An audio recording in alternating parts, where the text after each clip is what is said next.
What's up, everybody? No Face Disciple coming back at you with another video. Today we're going through Genesis chapters 20, 21, and 22. This is, again, a part of our series to do 3 chapters of the Bible, starting from Genesis all the way to Revelation, going through it all, talking about things that we can see in the Bible that relate to our everyday lives, what lessons can be learned, what peace can be found, what intelligence or wisdom or whatever you might want to call it that can be found in God's Word. Today, again, in this 2021-22, you'll find Abraham learning to really follow God to extreme ends. You've got the story of Abraham having to go sacrifice his child, his son, and you'll learn that how much God is really involved in Abraham's life, like he said he would be, right? So he is loyal to Abraham. Abraham is loyal to him, and Abraham grows. And this is the beginning of Israel, right? Great nations that were made from them. So I appreciate you guys being here, and I hope you have a great day, and let's get started.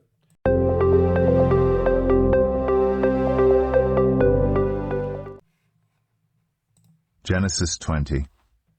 Now Abraham moved on from there into the region of the Negev and lived between Kadesh and Shur.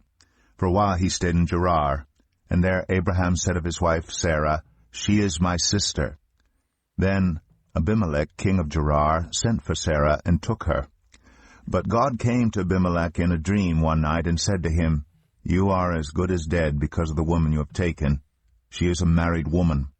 Now Abimelech had not gone near her, so he said, "Lord, will you destroy an innocent nation? Did he not say to me, 'She is my sister'? And didn't she also say, 'He is my brother'? I have done this with a clear conscience and clean hands." Then God said to him in the dream, "Yes, I know you did this with a clear conscience, and so I have kept you from sinning against me. That is why I did not let you touch her. Now return the man's wife, for he is a prophet, and he will pray for you, and you will live. But if you do not return her, you may be sure that you and all who belong to you will die." Early the next morning Abimelech summoned all his officials, and when he told them all that had happened, they were very much afraid. Then Abimelech called Abraham in and said, "What have you done to us? How have I wronged you that you have brought such great guilt upon me and my kingdom? You have done things to me that should never be done." And Abimelech asked Abraham, "What was your reason for doing this?" Abraham replied, "I said to myself, 'There is surely no fear of God in this place, and they will kill me because of my wife. Besides, she really is my sister, the daughter of my father, though not of my mother. And she became my wife. And when God had me wander from my father's household, I said to her, This is how you can show your love to me. Everywhere we go, say of me, He is my brother.' Then Abimelech brought sheep and cattle, and male and female slaves, and gave them to Abraham, and he returned Sarah his wife to him. And Abimelech said, 'My land is before you, live wherever you like.' To Sarah he said, 'I am giving your brother 1,000 shekels of silver. This is to cover the offense against you before all who are with you. You are completely vindicated.' Then Abraham prayed to God, and God healed Abimelech his wife, and his female slaves, so they could have children again. For the Lord had kept all the women in Abimelech's household from conceiving because of Abraham's wife Sarah." Okay.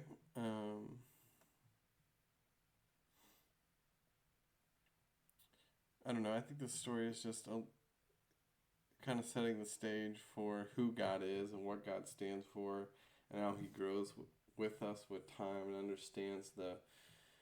He understands our, when we do something good, but also when we sin and we do something we shouldn't do, or anything like that. God understands. I think that's super important to to realize is God is loving. God understands us, and He wants to um, show us His grace and kindness even when we do mess up. In this scenario, it's not like a huge, huge mess up. He was just Abraham was just like kind of afraid, which I mean, it's okay to be afraid, but God shows his faithfulness and his love for Abraham and keeping him safe while he kind of uses him to fulfill prophecies that we'll learn about later on. Okay?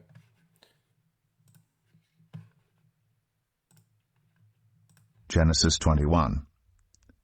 Now the Lord was gracious to Sarah, as he had said. And the Lord did for Sarah what he had promised. Sarah became pregnant and bore a son to Abraham in his old age, at the very time God had promised him. Abraham gave the name Isaac to the son Sarah bore him. When his son Isaac was 8 days old, Abraham circumcised him as God commanded him. Abraham was 100 years old when his son Isaac was born to him. Sarah said, God has brought me laughter, and everyone who hears about this will laugh with me. And she added, Who would have said to Abraham that Sarah would nurse children? Yet I have borne him a son in his old age. The child grew and was weaned. And on the day Isaac was weaned, Abraham held a great feast.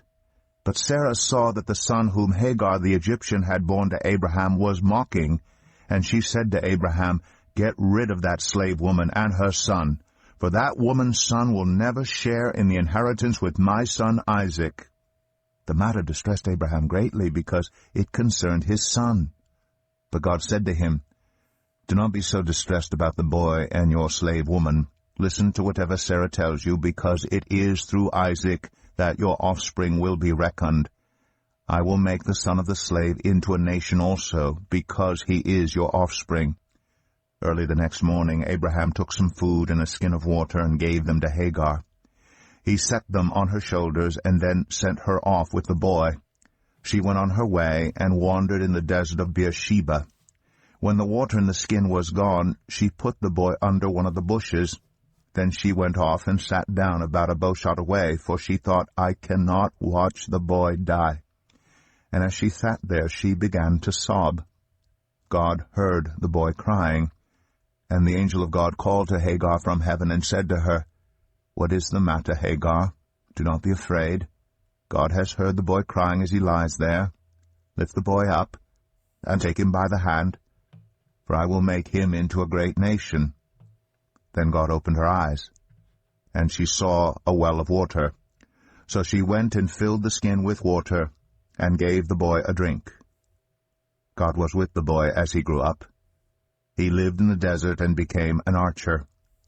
While he was living in the desert of Paran, his mother got a wife for him from Egypt. At that time Abimelech and Phicol, the commander of his forces, said to Abraham, God is with you in everything you do. Now swear to me here before God that you will not deal falsely with me or my children or my descendants. Show to me in the country where you now reside as a foreigner the same kindness I have shown to you. Abraham said, I swear it. Then Abraham complained to Abimelech about a well of water that Abimelech's servants had seized.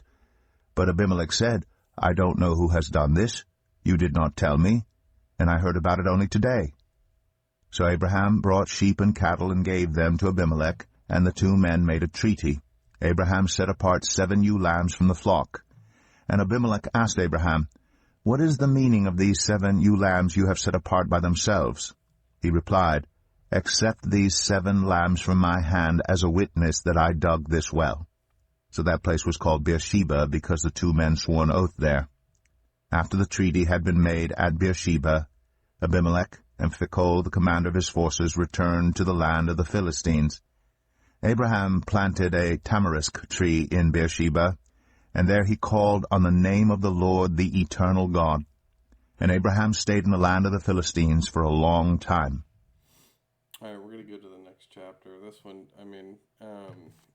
interesting part to point out is that, and the thing that kind of gets me is Sarah originally wanted Abraham to have a son with their slave or servant or whatever, and then because she couldn't have a child, and then after that had happened, God said, "You will have a child," even though you at your age, you shouldn't be able to, da da da da da. And they do. And then maybe there's some mocking, or that's what it says here, right?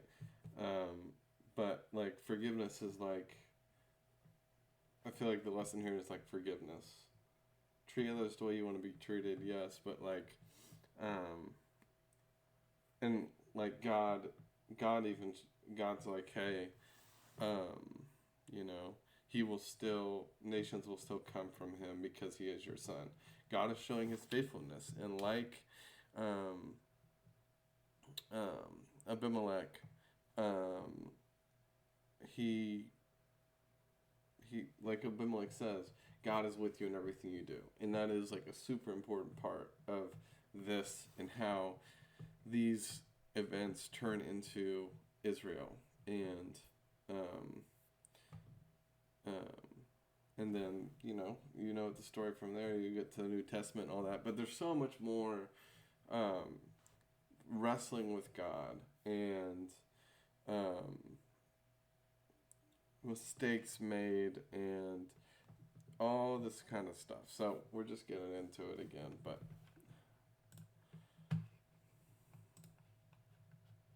Genesis 22. Sometime later, God tested Abraham. He said to him, Abraham. Here I am, he replied.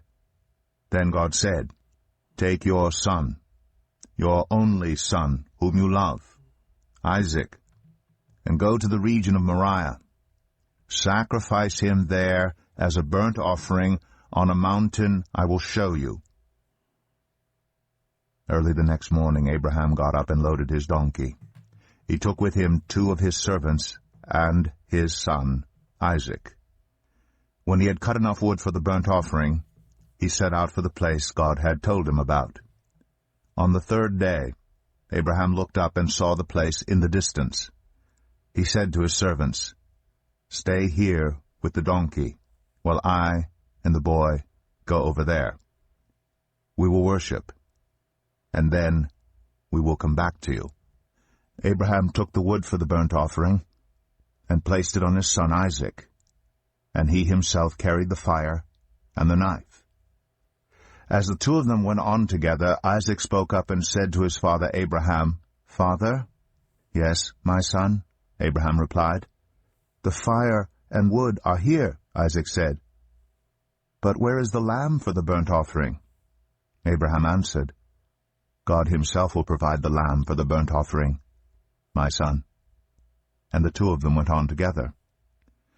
When they reached the place God had told him about, Abraham built an altar there and arranged the wood on it. He bound his son Isaac and laid him on the altar on top of the wood. Then he reached out his hand and took the knife to slay his son.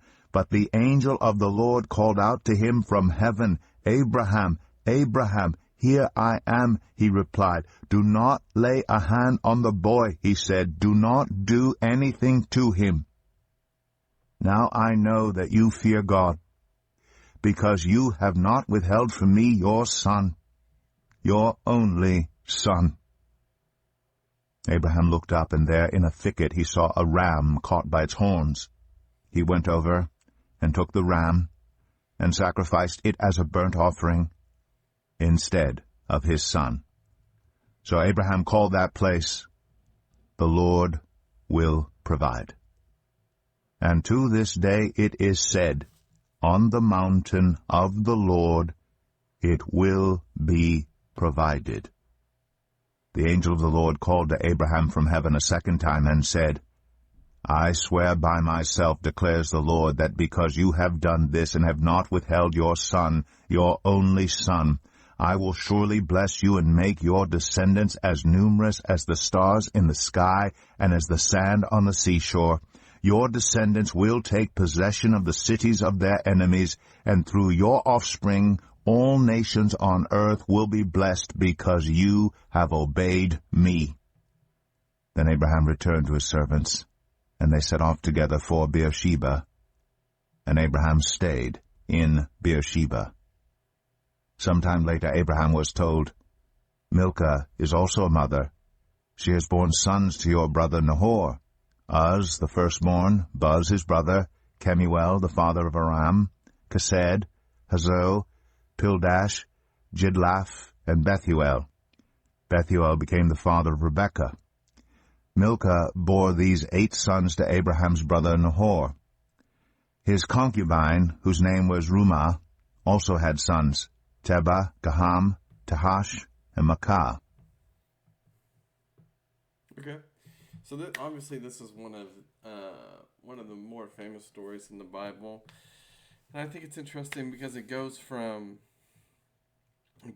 Abraham being afraid of death and losing his wife and all this kind of stuff, and then you see that as he grows with God and he wrestles with God, God says to him, sacrifice your son, your only son, true son, right? And Abraham says, okay, right? He says, okay, yeah. And as he's getting ready to do it, the angel comes out to him and says, hold up. I know that you fear God now. God knows that you fear him. And I think that this is it's a story from a super old time, but it still really correlates with what we have to deal with in our life.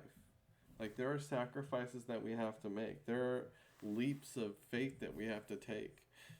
There are things that, we might not exactly like, but to honor God, we must do.